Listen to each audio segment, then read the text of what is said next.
Police आई और मुझको कहने लगी कमेटी आपको हटा दी है तो आप क्यों नहीं जाए। तो हम कहें कि ऐसा है कमेटी हमको हटाई है तो रीज़न बताएगी ना। तो बोला नहीं, कमेटी जहाँ भी हटा देती है उसके बाद उसको जाना चाहिए। हमने 2 साल यहाँ नमाज पढ़ाए हैं, अगर मेरे अंदर क्या चीज़ की कमी है वो कमियां हमको बताएगी नहीं कमेटी। बोला नहीं ठीक है, अगर आप नहीं जाते हैं तो आप पर कानूनी कार्रवाई होगा। हमने वजह तो उन्होंने कहा कि ऐसा है कि आप बड़ा बाबू से थाना में आके मिल लीजिए, और कमेटी की बात जहाँ रही तो कमेटी की बात को मानना चाहिए आपको। कमेटी है क्या? तो हम कहें कि कमेटी सितंबर में ही 2019 में सितंबर में ही खत्म हो गई है, रिजल्व हो गई है। और हम यहाँ हमको जवाब दी तो रीजन हम मांग रहे हैं तो अब तक कमेटी वाले हमारे पास नहीं आ रहे हैं, जवाब भी नहीं दे रहे हैं कि आखिर क्या वजह से आपको निकाला जा रहा है। दूसरी बात यह है कि हम यहाँ से जा रहे थे तो यहाँ के जितने आवाम हैं जिनको हम नमाज पढ़ाएं, सारे लोग ये कह रहे हैं कि इमाम साहब आपको यहाँ रहना है, आपको यहाँ से जाना नहीं है, चूंकि आपने किसी तरह कोई गलती नहीं की है, नमाज पढ़ाए हैं तो आप रुकिए।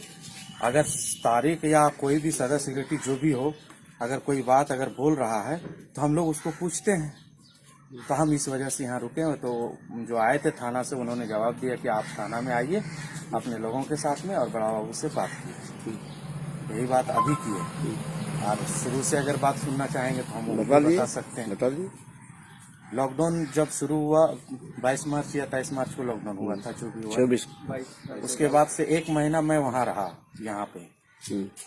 एक रमजान शुरू होने से 1 दिन पहले हमको तारिक जी बुलाए अपने घर में, और बुलाने के बाद उन्होंने कहा कि ऐसा है कि लॉकडाउन है तो 4-5 आदमी की नमाज पढ़ने का अलाव है, तो आप चले जाइए घर, क्योंकि अभी फंड में पैसा नहीं है, खाना पीना की भी दिक्कत हो जाएगा, तो आपका जो तनख्वाह है हम लोग देंगे।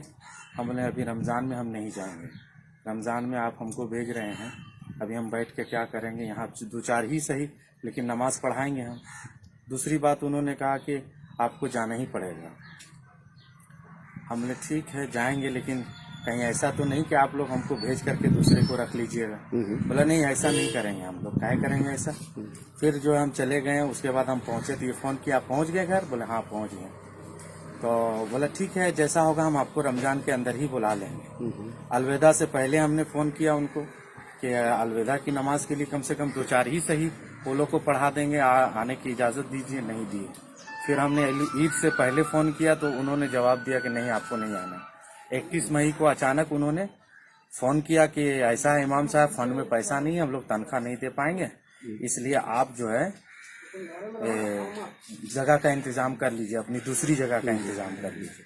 तो हमने कहा कि ऐसा है कि अगर फंड में पैसा नहीं है तो 2-4 महीना हम सब्र करेंगे, 2-4 महीना के बाद हमको पेमेंट दीजिएगा, लेकिन लॉकडाउन में हमको आप मत निकालिए, जगह से जॉब से मत निकालिए।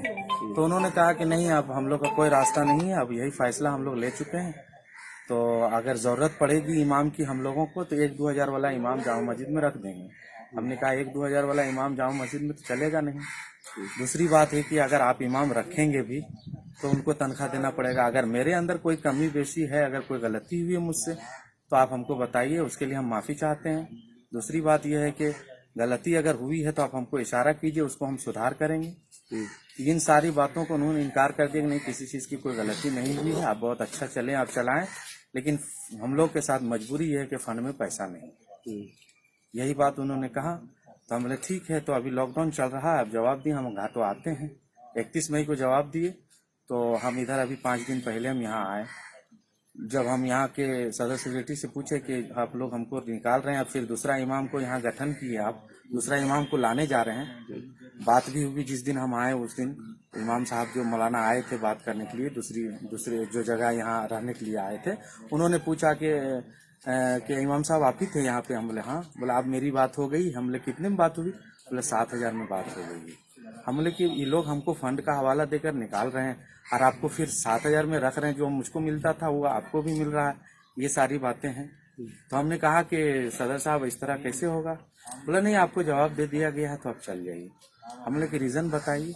इसी बीच में बहुत सारी बातें रिमर ये लोग उड़ाने लगा कि इमाम साहब को इस बुनियाद पर हम लोग यहाँ से निकाले हैं कि ये उनमें दाग है।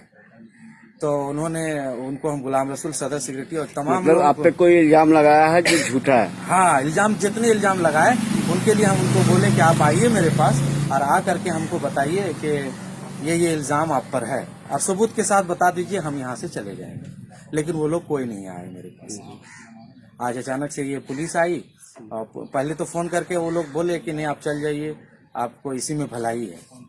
उसके बाद आज आकर के पुलिस वाले से बुलवा रही है कमेटी तो पहली बात है नहीं, ये लोग बुलवा रहे हैं कि नहीं आप चल जाइए, आप पर जो है कार्रवाई होगा। तो हम किस बुनियाद पर कार्रवाई होगा? हम वेस्ट बोकारो को, मुसलमानों को और जितने भी यहाँ के लोग हैं, चाहे हिंदू हो मुस्लिम हो, सबको मैंने इज्जत सम्मान दिया, सबके साथ में एक मोहब्बत का पाठ पढ़ाया और ये लोग हमारे साथ में इतना इस तरह की बात कर रहे हैं। तो आपसे मेरा निवेदन है, तमाम मीडिया कर्मियों का मैं तहे दिल से शुक्रिया अदा करता हूँ और मीडिया कर्मियों से भी गुजारिश करता हूँ कि इसके लिए मेरा इंसाफ मिलना चाहिए। क्या शुभ नाम है आपका? नाम क्या? मेरा नाम एमडी शहादत हुसैन कादरी है, मौलाना शहादत हुसैन कादरी।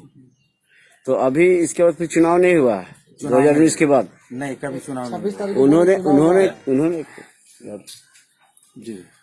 उन्होंने किसी अखबार में बयान दिया था जो छपी थी कि शायद हाथ उठा करके चुनाव हो चुका है, लेकिन कभी चुनाव नहीं हुआ।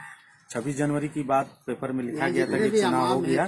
इस चीज के लिए मैं गवाही देता हूँ कि इसमें कहीं कोई चुनाव नहीं हुआ है। 26 जनवरी को मैं यहाँ मौजूद था, कोई चुनाव नहीं हुआ। ठीक।